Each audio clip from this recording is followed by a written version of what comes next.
What? What? What?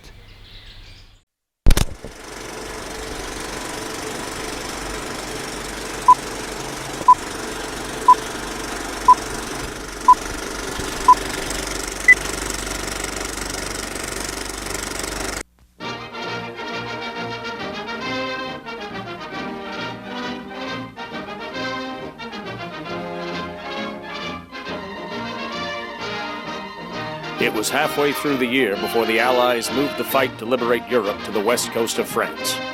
Ike's Great Crusade began along the Normandy coast, and by the end of June we were still stuck in the hedges of the Bocage country.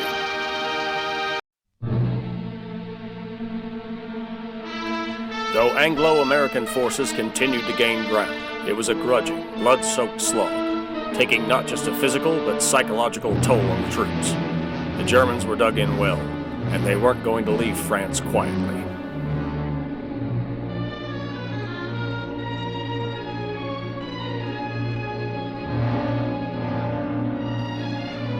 But in August, all that changed, when Operation Dragoon heralded the invasion of southern France. Units like the 45th Infantry Division, which had been fighting hard in Italy for nearly a year, poured northward, ousting the Germans and their Vichy underlings, and pushing Axis forces back towards their home borders.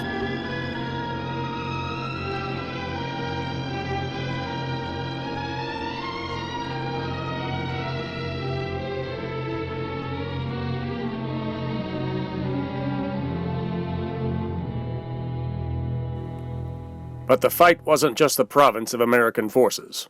The 45th, 36th, and 3rd Divisions were joined by Free French forces, men determined to take their country back from the fascist yoke, and those traitorous puppets who'd supported them.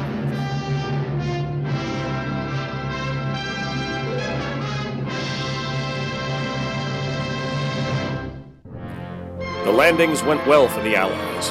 On Dragoon's D-Day, 94,000 men landed, and only suffered 395 casualties, a far cry from the staggering numbers at Normandy barely 2 months before. The First French Army quickly surrounded Marseille and Toulon. Both cities fell on August 28th, a full month earlier than anticipated.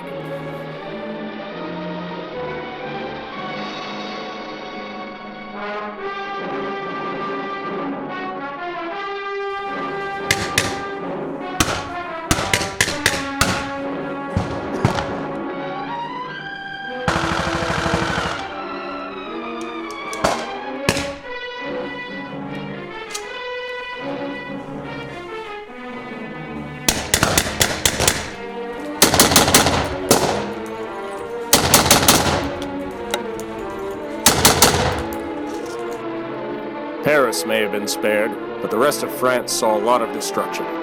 Entire villages were sometimes wholly obliterated in the fighting. And as the hot days of summer came to a conclusion, the last Nazis had finally been sent packing.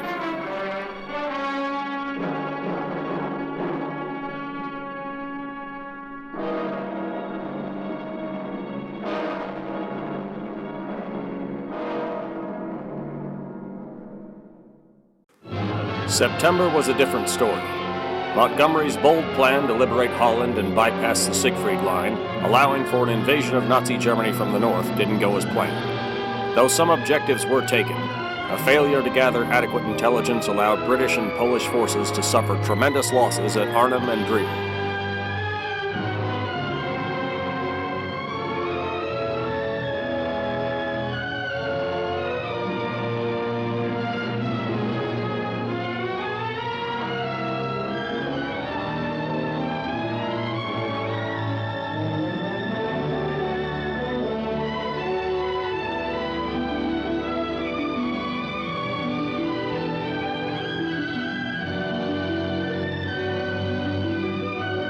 In the aftermath, the Netherlands campaign devolved into a stalemate, leaving many cities in ruins.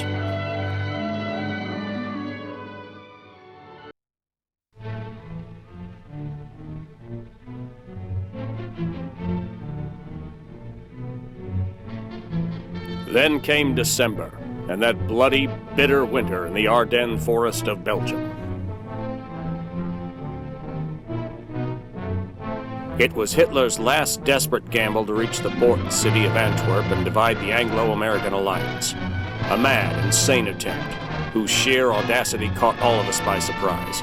And if you were among the troops that were there for the onslaught, you'll remember it for the rest of your life. Confusion reigned across an 85-mile-wide front that extended from Belgium down to Luxembourg, and for nearly 2 weeks, the German advance was relentless. Some fled, but even more held on, and gradually, American forces regrouped and consolidated.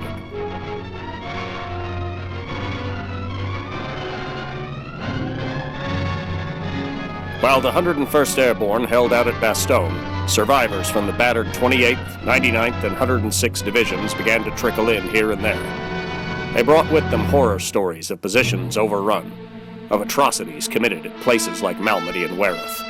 They were all angry and determined to extract some well-deserved vengeance on German forces.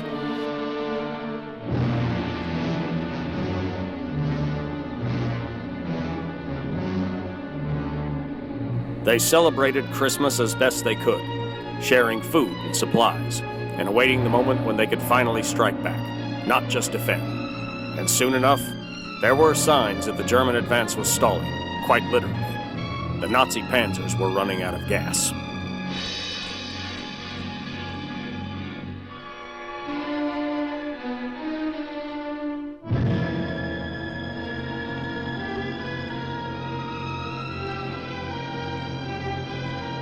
And then the moment they'd been waiting for came. The weather broke, and American air superiority could come into play once more, bringing much-needed resupply to the soldiers below. It was time to take the fight back to the retreating Hun.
And now, as 1945 begins, morale is high and the end is finally in sight.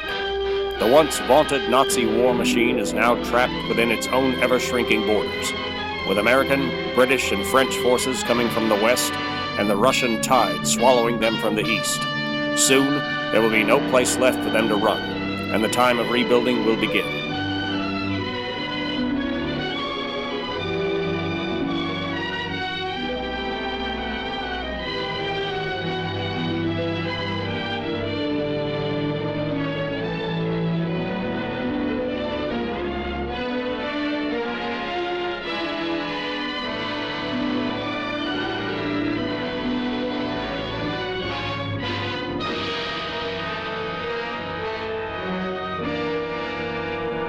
Be proud, soldiers and citizens of the free world. This is your victory, too.